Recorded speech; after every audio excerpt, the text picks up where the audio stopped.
தமிழகத்துல வடகிழக்கு பருவமழை தொடங்கிய நாள் பாத்தீங்கன்னா ஒரு வாரத்திலேயே பாத்தீங்கன்னா அதிக அளவுல மழை பெய்யுது. அந்த இடத்துல தாழ்வான இடங்கள்ல சில இடங்கள்ல குறைஞ்ச அளவு மழை பெய்ஞ்சாலே அதிக அளவுல இன்னும் தண்ணி செய்யுன்னு தான் அவங்க போய் வந்து சொல்றாங்க.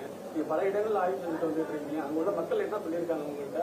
அரசு நடவடிக்கை எடுத்து மக்கள் பொறுத்த வரைக்கும் இன்றைக்கு விவசாயிகள் உற்பத்தி செய்யப்பட்ட நெல்லை பல நாட்கள் நாங்கள் கொண்டு வந்து நேரடி கொள்முதலுக்கு முன்னாலேயும் சாலையிலும் குவிச்சு வச்ச நெல்லை கொள்முதல் செய்யவில்லை என்பதுதான் பிரதான கோரிக்கை வச்சிருக்கிறாங்க.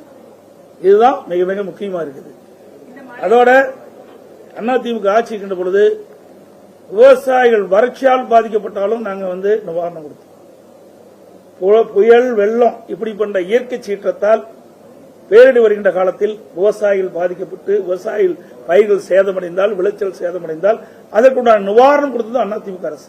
பயிர் காப்பீட்டு திட்டத்தில் இந்தியாவிலேயே நம்முடைய தமிழ்நாடு விவசாயிகளுக்கு தான் அதிகமாக இழப்பீட்டுத் தொகையை பெற்றுத் தந்த அரசாங்கம் அதிமுக அரசு. பயிர் இன்சூரன்ஸ் திட்டத்தின் மூலமாக அதிகமாக இழப்பீட்டுத் தொகை பெற்றுத் தந்த அதிமுக அரசாங்கம்.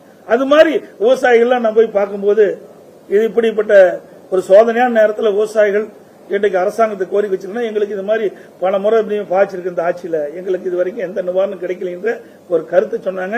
ஊடகத்தில் கூட பதிவு பண்ணிக்கிறீங்க.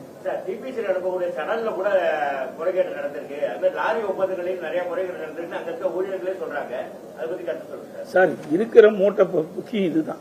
நீ இது சொன்னீங்களா இன்னும் நின்று போயிடும். இதை வச்சுக்கிட்டு இருக்கிற மூட்டையை எடுக்க மாட்டாங்க. புரியுதுங்களா? ஏற்கனவே விவசாயி தத்தளிச்சிட்டு இருக்கிறான், கடன்ல தத்தளிச்சிட்டு இருக்கிறான். இன்றைக்கு உற்பத்தி செய்யப்பட்ட நெல்லை விற்பனை செய்ய முடியாத ஒரு சூழ்நிலை இருக்கிறான். நீ இதெல்லாம் போய் தோண்டி எடுத்தோமா இதை காரணம் காட்டி அப்படியே போட்டுருவாங்க. அப்புறம் இருக்கிற நெல்லை கொள்முதல் செய்ய முடியாது. முன்னுரிமை கொடுப்பது விவசாயிகள் உற்பத்தி செய்யப்பட்ட இன்னைக்கு திறந்த வெளியில் அடிக்கப்பட்ட திறந்த வெளியில் குவிக்கப்பட்டிருக்கின்ற அந்த நெல் மூட்டைகளை உடனடியாக இந்த அரசு போர்க்கால அடிப்படையில் கொள்முதல் செய்ய வேண்டும்.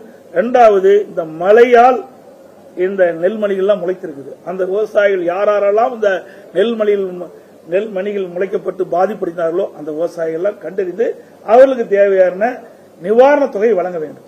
இன்னொன்று, இந்த தொடர் மழையின் காரணமாக அறுவடைக்கு தயாரிந்த நெற்பயிரெல்லாம் முளைச்சு போச்சு. அந்த வயல்லே முளைச்சிட்டு நெல்மணிகள்லாம். அப்படி அந்த பாதிக்கப்பட்ட விவசாயிகளுக்கு கண்டறிந்து அவர்களுக்கு நிவாரண உதவி இந்த அரசு வழங்க வேண்டும். முறையான பாதுகாப்பு திட்டம் எதுவுமே இல்லை அப்படின்னு சொல்லிட்டு விவசாயிகள் இப்போ வரைக்கும் இருக்காங்க. இந்த விதத்தில் கூட ஒத்து வராதுங்கிற மாதிரிலாம் விவசாயிகளோட கருத்து இருக்கு. அதாவது இந்த அரசாங்கம் எப்பொழுது அமைக்கப்பட்டதோ, எப்பொழுது ஆட்சிக்கு வந்தோ அதிலிருந்து விவசாயிகளுக்கு எந்த நன்மையும் கிடைச்ச மாதிரி தெரியல. இதே அனைத்து இந்திய அண்ணா திராவிட முன்னேற்ற கழக அரசு இருக்கின்ற பொழுது 2 முறை விவசாயிகள் இந்த வெள்ளச்சேதத்தால் பாதிக்கப்பட்ட பொழுது 2 முறை நாங்க பயிர் காப்பீடு திட்டமா கொடுத்தோம், இழப்பீடும் கொடுத்தோம்.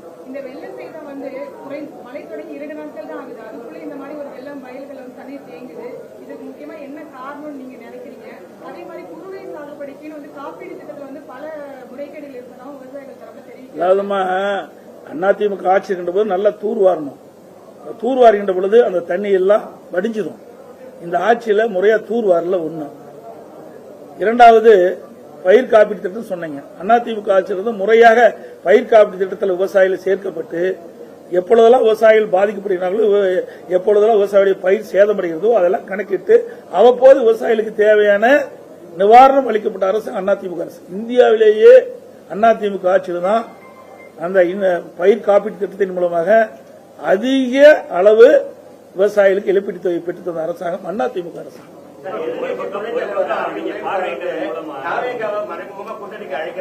அதெல்லாம் அவருடைய கருத்து, சொந்த கருத்து. ஒவ்வொரு கட்சி, எங்க கட்சியில் இருக்காங்க ஒவ்வொரு கருத்து சொல்றாங்க. அதை விடுங்க, முக்கியமான விஷயத்துக்கு வாங்க. விவசாயிகளுடைய பிரச்சனைக்கு தான் நான் வந்திருக்கிறேன்.